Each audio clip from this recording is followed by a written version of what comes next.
Hello beautiful people, welcome to another video. Today I have a fun video to do for you guys. This is a fragrance tag and it was started by Karma Centrist here on YouTube. I watched Dr. Claire's take on it and I went on Karma's video and I watched it. Even though once again I was not tagged, Carmen had tagged me in a couple of her tags that she did, and I've actually filmed it like her perfume journey tag. I filmed it like in the summer. For some reason I don't want to post it, but I filmed it and it was so good. So if you guys want me to still post that video, leave me a comment in the comment section. But this tag is called Confessions of a Perfume Collector. If you guys are interested to find out about my confessions, then stay tuned. So guys, before I share my confessions with you, if you are visiting the channel for the first time, you are very much welcome. This is Top Notes by A. I hope you love my videos and consider to subscribe to the channel. To all the returning viewers and subscribers, thank you for always supporting your girl. So guys, so the first question is, what is your cheapest perfume or your cheapest fragrance? So my cheapest fragrance is called Cocoa Musk, and this one I got from Amazon for like under $10. This one usually I'll pair it with a vanilla fragrance, I'll pair it with a coffee fragrance, and it doesn't last that long on my skin, but when I pair it with another fragrance, this is so good. It adds that musky chocolate vibe to the fragrance. It the vanilla fragrance that I add to this, you know, extends the longevity. The coffee fragrance that I add to this extends the longevity of the fragrance. So yeah, this is my cheapest fragrance that I have in my collection. The second question is, what is your most expensive fragrance? If I'm looking per ounce or ml, then Tales from Zanzibar is my most expensive fragrance. I got mine from Lucky Scents. Check out the price.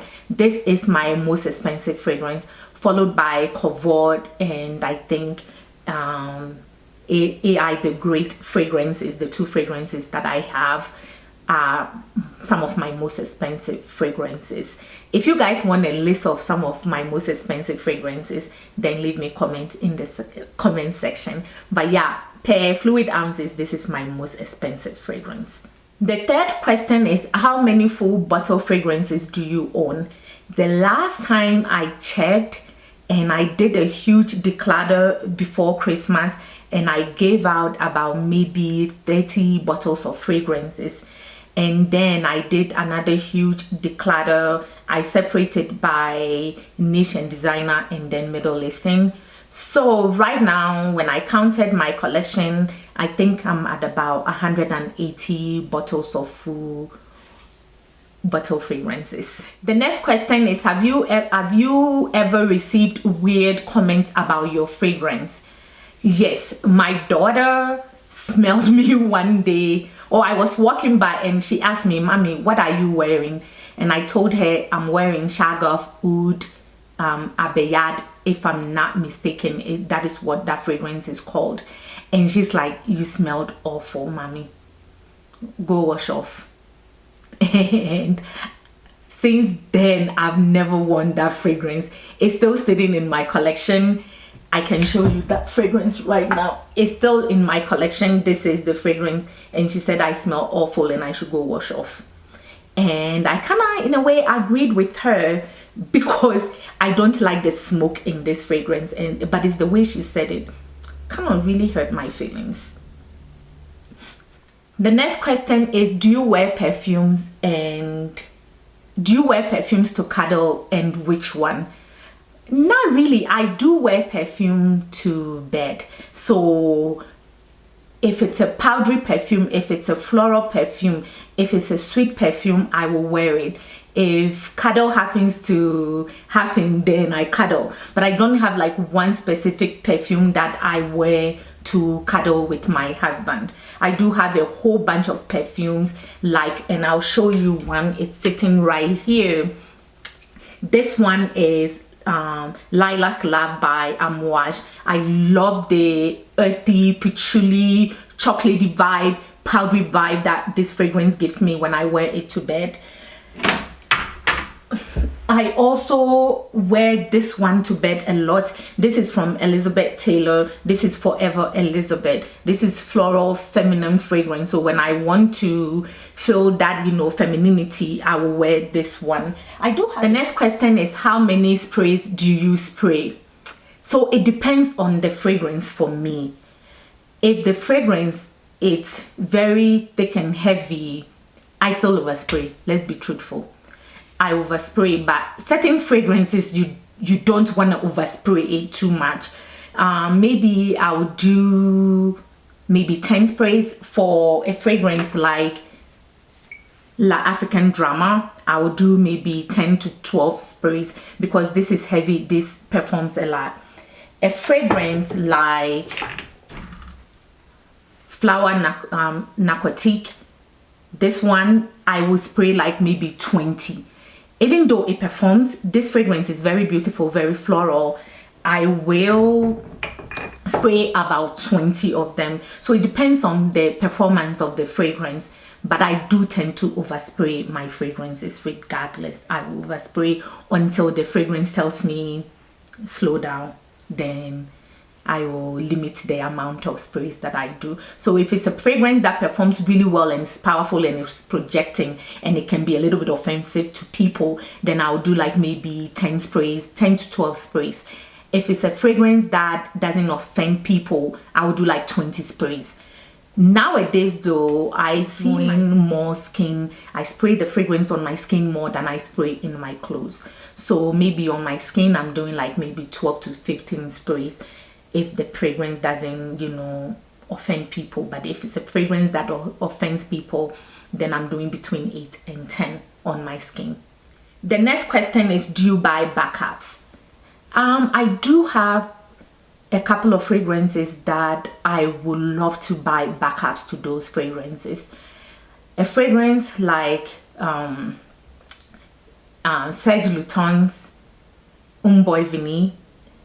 It's a fragrance that I've been looking to buy a backup to.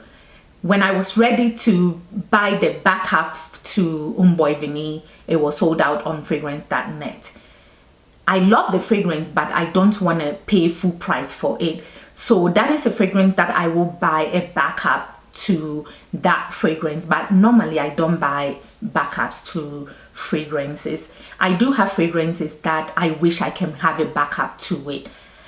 I feel like my fragrances, I have so many of them that why buy a backup to a particular fragrance when I can use that money to buy a different fragrance? So the next question is, do you show friends and family your collection?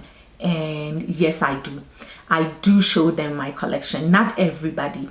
If I show you my collection, I show my collection to people that I trust. People that, you know, are near and dear to me. If you come to my house, and I'll go as far as opening my fragrance closet to show you my collection.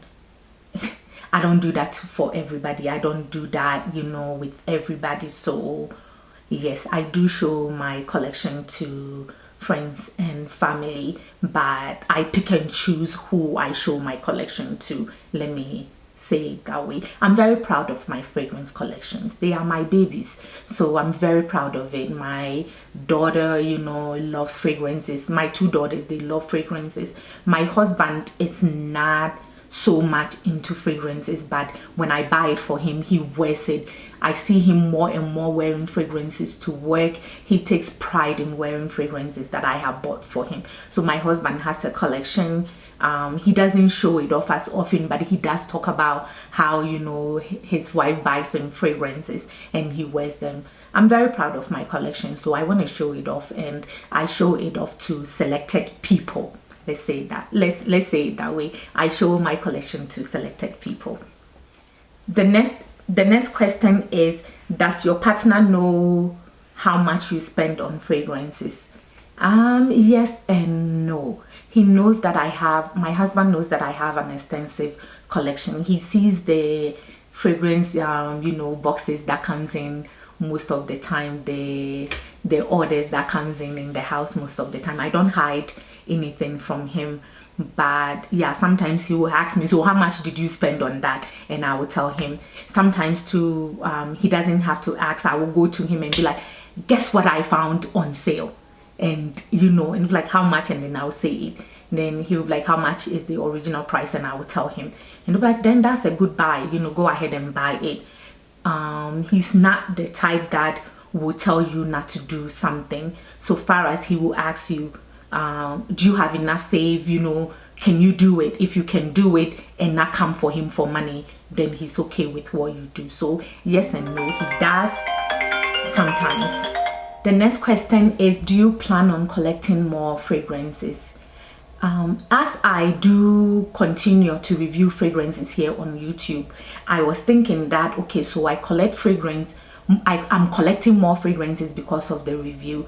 But honestly, since October, like first week of October, I have not reviewed any fragrances and I keep buying fragrances. So yes, it tells me that even if I'm not reviewing fragrances on YouTube, I will still continue to buy fragrances. Maybe the amount that I buy will decrease, but I will forever, but then never say never, for as long as I can tell, or for the foreseeable future, even if I'm not reviewing fragrances on YouTube, talking about fragrances on YouTube and on Instagram and on Facebook, I think yes, I will continue to collect fragrances. Guys, so the last question is, where do you see your collection in 20 years?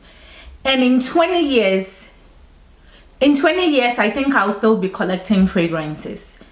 I may not have an extensive collection like this. I may not be doing YouTube in 20 years. I'm not even sure if I'll be doing YouTube in about 5 years. Things might change.